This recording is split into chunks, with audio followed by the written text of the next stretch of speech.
Está no ar o programa Tempo de Saúde, aqui no Novo Canal. Boa tarde, seja bem-vindo.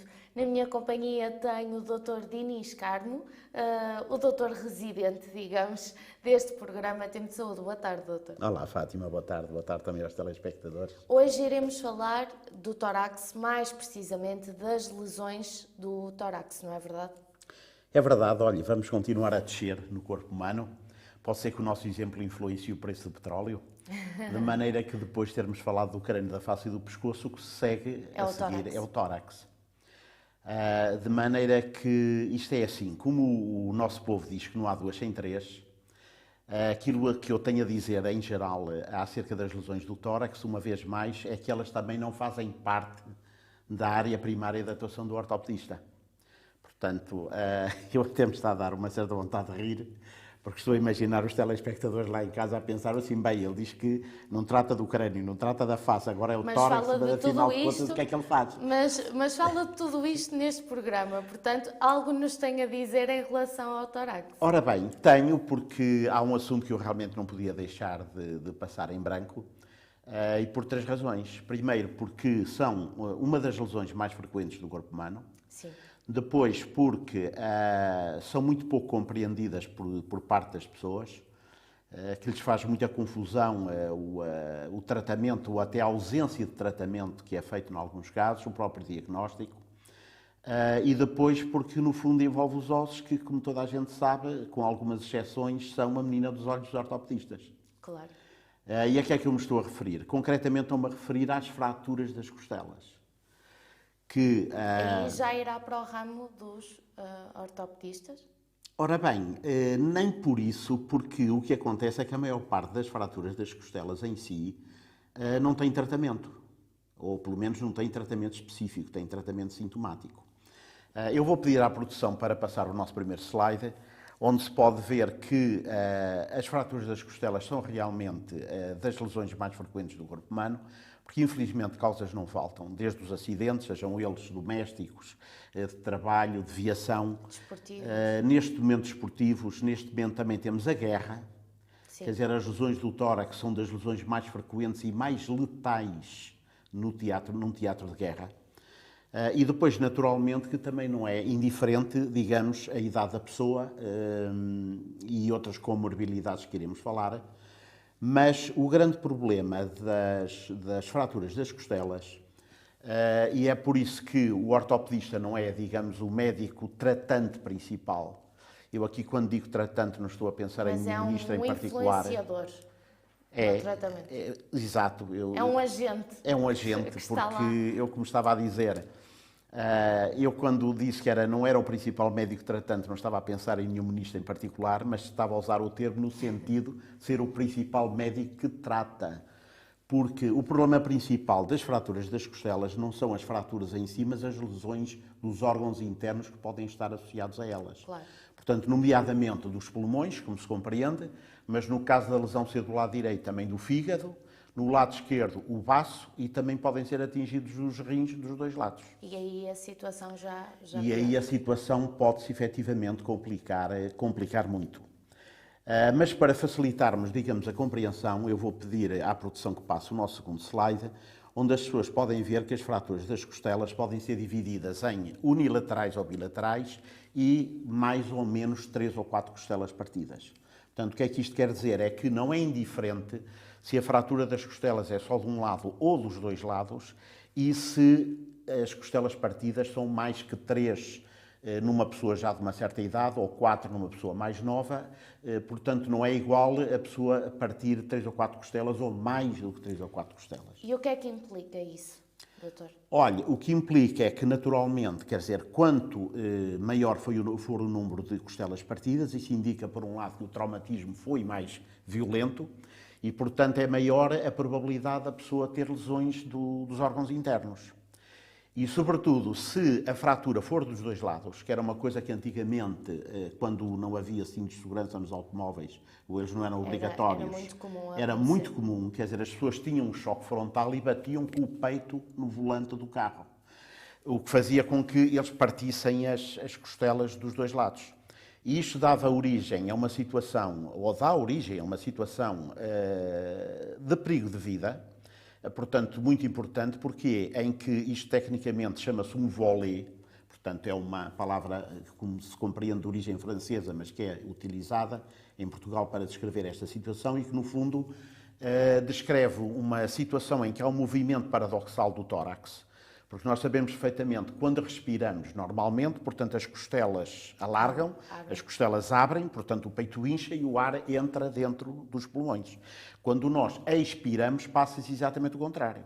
Ora, o que é que acontece? Se as costelas estão partidas dos dois lados, quer dizer, este fragmento... Vai dificultar esse movimento. Não vai dificultar, é que começa a haver um movimento exatamente contrário, um movimento paradoxal. Porque quando nós inspiramos, o que é que acontece? Isso cria dentro dos pulmões uma pressão negativa, o que é normal, é isso que faz com que o ar entre dentro dos pulmões, só que esta parte da frente, como está solta, entra, portanto vem para dentro. Sim. E naturalmente Daí dificulta a respiração. Quando nós expiramos, em que, portanto, o tórax deve fazer uma pressão positiva para o ar respirado poder sair, o que é que acontece? Quer dizer, nós quando expiramos, quer dizer, isso faz com que aquela placa venha para a frente. E o ar não é expulso normalmente. E, portanto, a pessoa pode morrer asfixiada. Portanto, é uma situação muito séria e que necessita de atendimento urgente. Muito bem, doutor. O doutor estava a falar de fraturas das costelas e estava-se a referir especificamente a quê? Quando falou dessas fraturas, como é que podemos chegar até essas fraturas? É mesmo através de acidentes, de desporto? Sim, isso é muito comum, porque basta a pessoa cair, portanto, sobre o tórax, ter uma queda acidental, pode ser na casa de banho, no desporto, de uma pancada que pode ter levado um adversário, intencionalmente ou não, pode ser uma agressão, quer dizer, são muito frequentes também as agressões. E qual é o papel do ortopedista nessas situações, em concreto? Olha, como lhe digo, em concreto, esse papel é muito limitado, porque as fraturas das costelas não têm, digamos, um tratamento específico. Ou seja, em alguns casos tem mesmo que ter, mas não é o mais habitual. Ele também poderá dar uma ajuda no diagnóstico, porque eu disse que uma das razões porque eu quis trazer este assunto aqui ao tema de saúde foi porque isto, digamos, que é um assunto que causa uma certa perplexidade por parte das pessoas. E a primeira coisa que causa perplexidade é, às vezes, haver uma certa dificuldade no diagnóstico. Porque as pessoas pensam que, intuitivamente, assim, bom, eu vou fazer um raio-x e aquilo vai mostrar se as costelas estão partidas ou não. Mas como as pessoas poderão ver no diapositivo que também trazemos, isso não é assim tão linear. Porque o que é que acontece? As costelas são muitas, são arqueadas. Não é por acaso que o outro nome científico de costelas é arcos costais, exatamente. Portanto, quando nós tiramos uma fotografia, a parte da frente sobrepõe-se à parte de trás e, portanto, muitas vezes não é fácil ver se as costelas estão fraturadas ou não. Aliás, no diapositivo que nós trouxemos, como eu disse, no lado direito, as pessoas podem ver um raio-x tórax, onde há uma fratura de costela evidente que está assinalada dentro de um círculo vermelho, depois com duas setinhas, e que é fácil de ver porque, inclusivamente, há ali um deslocamento dos topos ósseos. Quer dizer, nós vemos que a costela, em vez de estar direitinha, há ali realmente uma solução de continuidade. Mas já se repararem na costela de cima e nas duas de baixo, eu já fico com uma certa dúvida se há ali realmente algum traço de fratura ou se aquilo que estamos a ver são artefactos dos pulmões que se sobrepõem às costelas. De maneira que é muito importante fazer também, para além do raio-x tórax, um raio-x da grade costal, que é o que as pessoas podem ver do lado esquerdo do diapositivo. E qual é a diferença? É que na radiografia da grade costal é feita uma radiografia com mais intensidade de radiação, ou seja, mais forte, digamos assim, de maneira a obliterar, digamos, os artefactos causados pelos pulmões e as costelas serem mais visíveis. Portanto, o ortopedista tem aqui um papel importantíssimo no diagnóstico. Pode ter aqui um aspecto diagnóstico, uma vez que nós é que realmente estamos muito habituados a ver fraturas em toda a parte portanto, do organismo e podemos realmente dar uma ajuda no sentido de diagnosticar se há ou não fraturas. É claro que há aqui duas coisas muito importantes e eu passaria aqui ao diapositivo seguinte, e que é o seguinte, que é o diagnóstico clínico. Sabe que em muitos destes casos, quer dizer, o diagnóstico clínico é tanto ou mais importante que os exames complementares e é necessário e suficiente, sobretudo se tratar de uma pessoa jovem e que não apresenta sinais de estar, digamos, em stress, de ter uma contusão pulmonar ou uma outra lesão mais importante. E como é que se consegue fazer o diagnóstico clínico desta situação? Olha, em primeiro lugar temos a história, portanto o doente vai nos dizer o que aconteceu, o que nos põe na pista ou sobre aviso que pode efetivamente ter havido ou haver uma situação de fratura. Depois a pessoa tem dor localizada, dói-lhe quando inspira e quando expira. Pode haver realmente um certo edema e uma negra, a chamada equimose. Isto naturalmente é muito mais difícil de detectar se for uma pessoa obesa. Mas nós, quando palpamos, isto desperta uma dor Claro. localizada e há um sinal muito característico que é a crepitação, que é algo que se sente se nós palparmos gentilmente a zona da fratura e a pessoa, ao inspirar e expirar, nós temos uma sensação que se chama de crepitação. E o que é essa crepitação? Olha, é uma sensação em tudo semelhante àquela que nós temos se exatamente se pegarmos num destes papelinhos que têm bolhinhas de ar e nós sabemos que se lhe passarmos o dedo e carregar, há esta sensação. Esta também já está meio fraturada. Mas era o que eu tinha em casa para trazer. E ao passarmos então... E ao passarmos então com os dedos sentimos que há realmente assim um borbulhar, uma sensação de estalido, que é isso que se chama a crepitação. Isso é típico das fraturas das costelas e, como eu digo, sobretudo no caso de uma pessoa jovem. E que aparentemente está bem, pelo menos numa primeira fase, poderá ser o suficiente para fazer o diagnóstico e orientarmos o tratamento. Naturalmente que, se fizermos um ataque, estas dúvidas desfazem-se. Agora, o que é questionável é se, neste caso que eu acabei de dizer, se justifica, em todo o caso de suspeita de fratura de costelas, fazer um ataque, não só pelo custo, mas como pela radiação. Porque isto numa altura... A radiação é maléfica? A radiação não faz bem a ninguém, é evidente que nunca ninguém morreu nem morrerá de fazer um ataque pulmonar. Nunca será em grandes quantidades, não é? A não ser que seja... É significativa.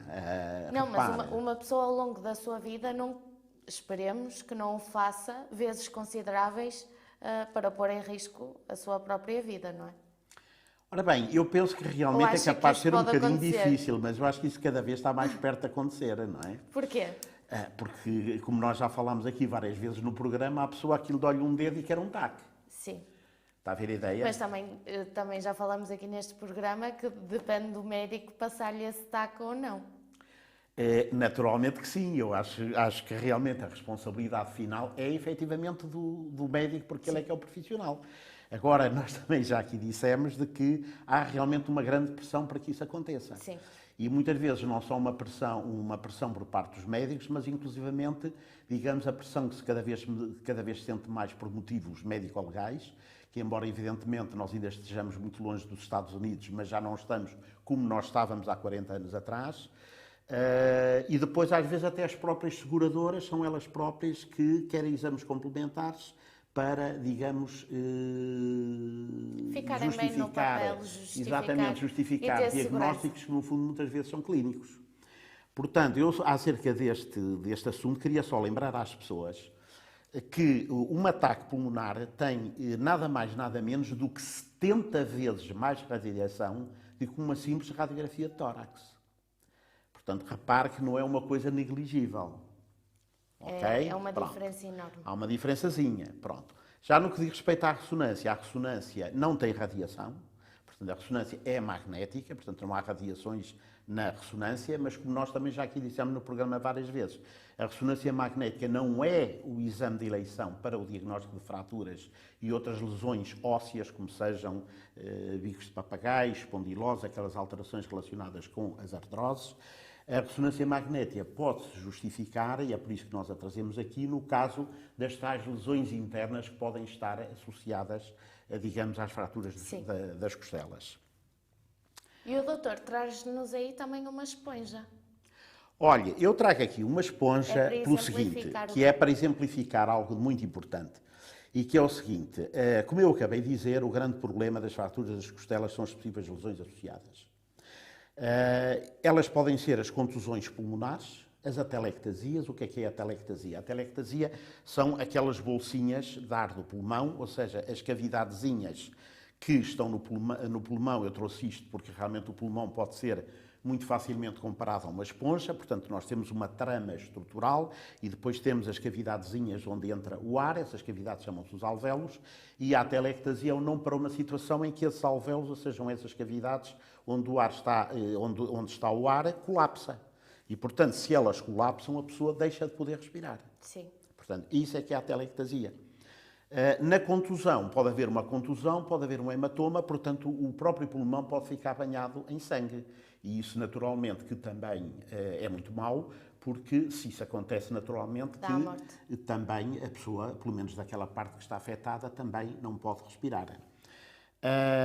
De maneira que, eu acerca disto, nós temos aqui uma pessoa que não podia ser mais indicada para falar do assunto, que é o Dr. António Lúcio Batista. Aliás, eu já falei com ele no sentido de abordarmos este tema na próxima intervenção que ele tiver aqui connosco, porque, como sabe, ele é cirurgião cardiotorácico. Sim. E, além do mais, portanto, não só tem uma grande experiência desta área, como também tem uma experiência muito grande de situações que, se não são de guerra, são muito semelhantes. Que são quais essas situações? Ora bem, são as situações de traumatismo de alta intensidade, portanto, do tórax, causadas ou por armas de fogo de alta velocidade. Sabe que há uma diferença muito grande entre as lesões provocadas por armas de pequeno calibre, digamos aquele vulgo pistola, e as armas de guerra. Quer dizer, não tem absolutamente nada a ver, porque o impacto e a força destrutiva desse tipo de armas são completamente diferentes. Para além do mais, também temos as facadas. Temos realmente os acidentes de viação de alta velocidade. Portanto, isso são tudo lesões que são potencialmente mortais e que necessitam realmente cuidados muito específicos e que são habitualmente administrados por cirurgiões cardiotorácicos. Portanto, fica aqui, o convite já foi feito ao Dr. António O convite já foi feito Batista, no próximo programa. No próximo programa, para falarmos especificamente destas situações. Muito bem, doutor. Eu, pela minha parte, queria apenas chamar a atenção para duas situações. Uma delas também está presente no diapositivo, que são os possíveis sinais tardios, ou seja, pode acontecer que a pessoa fratura as costelas e só tenha os sintomas posteriormente. Horas ou dias ou meses. Depois. Meses, neste caso, se calhar não tanto. Mas poderá ter só horas ou mesmo dias depois. Pronto. E eu, aliás, é com isso que eu vou terminar, porque eu vou chamar a atenção para uma situação que está ilustrada no último slide que eu trouxe, e também vou aproveitar para lhe contar um caso da minha prática clínica e que eu penso que estes casos são importantes porque isto são aquele tipo de coisas que nós não aprendemos nos livros. E que é o seguinte: uma das consequências perniciosas que pode ter a fratura de costelas, e muito traiçoeira, é que, como os telespectadores vão poder ver no diapositivo, nós, por baixo de cada costela, portanto, há ali um sulco ou uma goteira, e nesse sulco há uma veia, uma artéria e um nervo, que constituem o chamado rolo vasculonervoso intercostal. Intercostal porquê? Porque naturalmente está entre as costelas. Pronto. E esse rolo vasculonervoso está em íntimo contacto com o bordo inferior da costela. O que quer dizer que, se a pessoa parte a costela e a costela desloca, esse bordo vai ficar afetado. Esse bordo vai ficar afetado e a artéria e a veia podem romper. E se romper, vão sangrar. Pronto. Ora, qual é o problema? O problema é que, repara, em qualquer parte do organismo uma fratura sangra. Quer dizer, os ossos, de uma maneira geral, são muito irrigados. Eu lembro às pessoas de que um dos sítios de preferência de produção dos glóbulos vermelhos, que é o que transporta o oxigênio no nosso sangue, é precisamente na medula dos ossos, especificamente em alguns ossos, mas as fraturas, de uma maneira geral, sangram muito. Sim. Agora, se essa fratura, por exemplo, for no braço, repara, os tecidos e a própria pele têm, digamos, uma determinada tensão, têm uma capacidade elástica que não é infinita. E, portanto, à medida que o sangue se vai acumulando, portanto, a pressão vai aumentando e essa pressão, ela própria, vai fazer um autotamponamento, digamos, da artéria que está a sangrar. Agora, quando se passa do tórax, aquilo que o pulmão faz de melhor é encolher e esticar. Portanto, ele acomoda-se com toda a facilidade, ou seja, não oferece resistência, digamos, à sangria que se pode verificar a partir de uma costela dessas, não é? O que quer dizer que a pessoa pode sangrar até à morte. E olha, eu vou precisamente terminar contando-lhe um caso da minha experiência pessoal, que foi um senhor que foi agredido. Foi uma história que envolvia também uma questão passional. Acontece que esse senhor era uma pessoa realmente com uma certa importância social no local onde eu me encontrava, de maneira que ele, antes de se dirigir ao hospital, teve o cuidado de telefonar para um colega meu, que já era um amigo de longa data, uma pessoa que na altura teria já a idade que eu tenho hoje, ou talvez mesmo mais 1 ou 2 anos, que fez o favor de o admitir no hospital pela porta do cavalo, claro, sem dizer absolutamente nada a ninguém, a começar pelo médico que estava de urgência ou de serviço e que por acaso era eu. De maneira que o senhor foi administrado, foi admitido, foi para um quarto particular. Pronto, naturalmente, com certeza que penso eu que o enfermeiro de serviço terá sido avisado. Eu, como digo, não fui. Acontece que o senhor foi internado no quarto, ficou a pernoitar no hospital. É natural que também houvesse aqui um problema de uma certa embriaguez, que também não ajudou o caso. O que acontece é que de manhã, quando foram levar o pequeno almoço ao senhor, o senhor estava morto.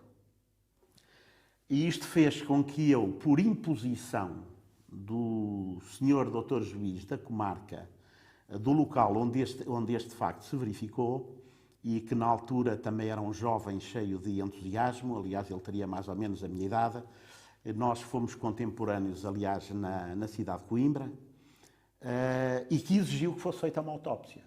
De maneira que, por falta de alguém com mais conhecimentos do que eu, que não tinha praticamente nenhum na área, para além, digamos, da frequência da cadeira de anatomia patológica, de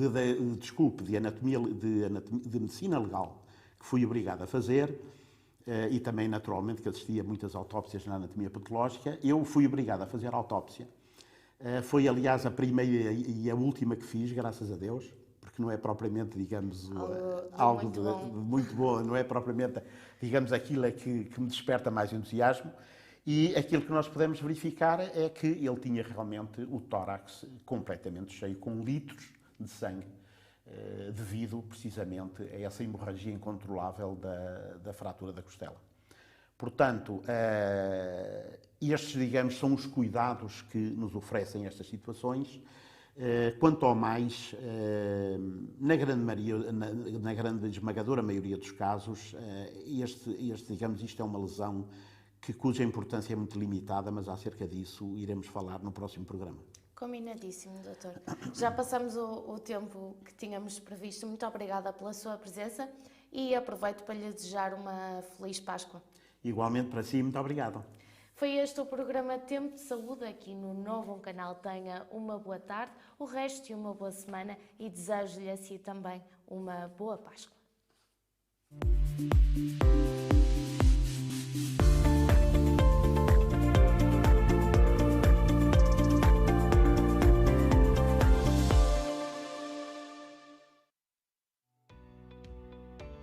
Novo Canal. Sempre Novão, sempre seu.